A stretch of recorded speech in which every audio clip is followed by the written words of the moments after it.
Bismillahirrahmanirrahim. Assalamualaikum. Hai semua, bertemu lagi dengan Ustaz Afnan. InsyaAllah hari ini kita akan belajar subjek sains tahun 3. Okey, jadi pada hari ini kita akan masuk ke dalam unit 6 iaitu pengukuran.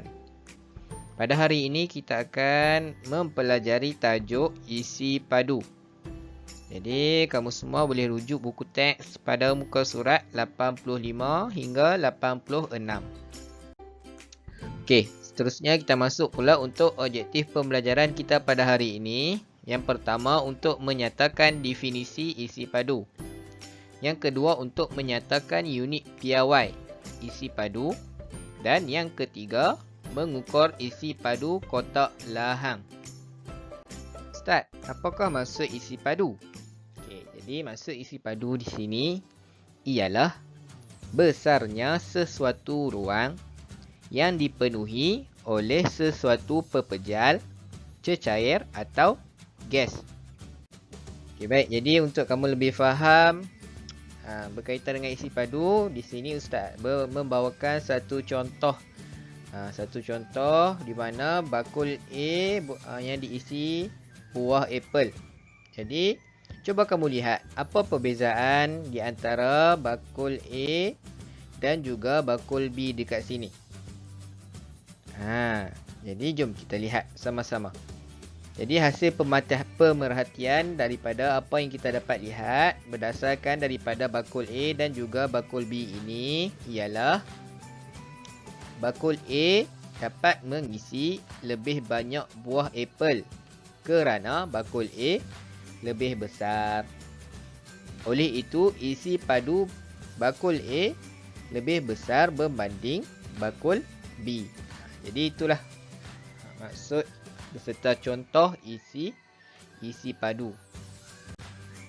Okey, jadi sekarang ni kamu semua boleh buka buku teks kamu pada muka surat 85. Jadi jom sama-sama kita lihat apa isi kandungan yang ada pada muka surat ini. Okey. Jadi dekat sini menceritakan tentang isi padu diukur menggunakan alat pengukur dan dinyatakan dengan unit yang sesuai. Cuba perhatikan objek di bawah dan unitnya. Okey, baik. Jadi untuk pengetahuan kamu, isi padu ni kita boleh ukur dia. Jadi bila kita dah ukur dia, lalu kita akan letakkanlah isi padu ni dengan unit yang sesuai dengan dia. Jadi dekat sini, kat bawah ni dia disertakan kat kita unit yang sesuai.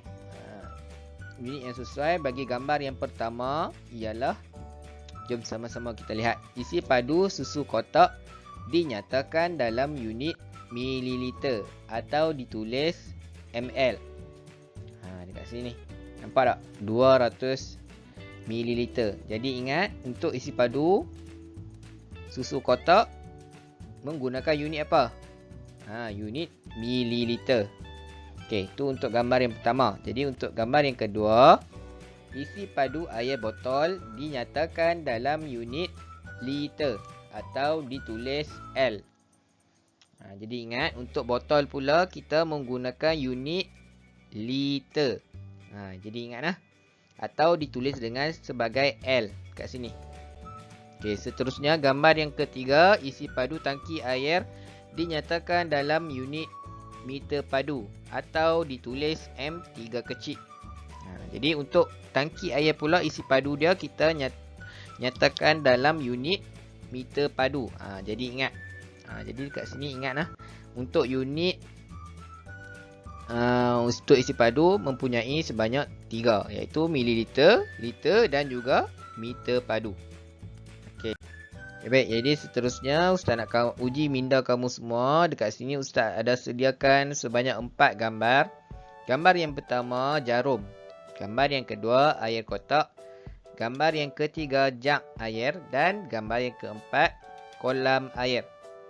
Okey, baik. Jadi untuk gambar yang pertama iaitu jarum, agak-agak kamu, apakah unit yang sesuai untuk kita ukur isi padu bagi jarum?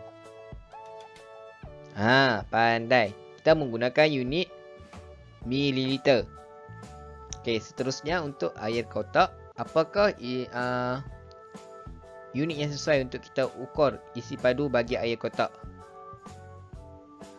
Pandai, kita menggunakan mililiter. Okey, seterusnya untuk gambar yang ketiga, iaitu jak air.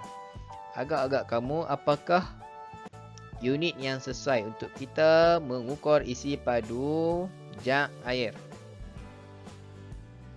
Pandai, kita menggunakan liter. Okey, dan gambar yang terakhir iaitu kolam air. Okey, jadi untuk kolam air ni kita menggunakan unit apa untuk kita ukur isi padu dia? Pandai. Kita menggunakan unit meter padu. Okey, baik. Seterusnya, mengukur isi padu kotak lohong. Okey, baik. Jadi dekat sini kita akan belajar cara-cara untuk macam mana kita nak ukur isi padu kotak lohong ni. Okey, jadi kamu semua boleh rujuk buku teks kamu pada muka surat 86. Okey, baik.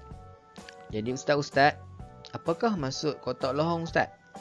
Okey, baik. Jadi untuk pengetahuan kamu, maksud kotak lohong ini ialah lohong bermaksud lubang. Jadi ingat, lohong bermaksud lubang. Okey, jadi macam mana kita nak ukur isi padu kotak lohong tu, ustaz? Okey, jadi cara dia ialah kita boleh mengukur isi padu kotak lohong menggunakan kubus 1 cm padu. Okey, baik. Jadi di mana yang kamu dapat lihat dekat bawah ni, kita kena menggunakan kubus. Jadi ingat, untuk kita mengukur kubus ni, ingat formula dia, ustaz akan bagi dekat kamu. Okey, macam mana nak dapat isi padu kubus ialah kita kena panjangnya kita kena darab dengan lebar. Lepas tu kita kena darab dengan tinggi dia, iaitu 1 cm darab 1 cm darab 1 cm. Maka dapatlah dekat sini isi padu untuk kubus ialah 1 cm padu. Seterusnya kita akan masuk bagaimana cara ukur isi padu kotak lohong. Jadi kamu kena ingat, ada 2 langkah yang perlu kamu ingat. Langkah yang pertama, gunakan kubus 1 cm padu. Seterusnya langkah yang kedua, masukkan kubus 1 cm padu satu persatu sehingga penuhi ruang. Jadi maknanya dekat sini, untuk kita mendapatkan isi padu kotak lohong ni, kita kena ambil kubus yang berwarna biru ni, kita kena letakkan ke dalam kotak lohong ni sampailah penuhi ruang dalam kotak lohong ni. Okey, jadi jom kita try buat tengok. Okey, kita kena letakkan kubus yang pertama, kubus yang kedua, kubus yang ketiga, kubus yang keempat, kubus yang kelima, kubus yang keenam, kubus yang ketujuh, dan yang terakhir kubus yang ke-8. Okey, baik. Seterusnya kita akan susun semula kubus-kubus tadi untuk kita penuhi ruang kotak lohong ini. Okey, tengok. Ustaz susun. Untuk kubus yang pertama, seterusnya untuk kubus yang kedua, Ustaz letakkan di belakang. Seterusnya untuk kubus yang ketiga, Ustaz letakkan di belakang juga. Seterusnya untuk yang keempat, Ustaz letakkan di depan. Seterusnya kubus yang kelima, Ustaz letakkan di belakang atas. Seterusnya kubus yang keenam, Ustaz letakkan di depan atas. Seterusnya kubus yang ketujuh, Ustaz letakkan di belakang.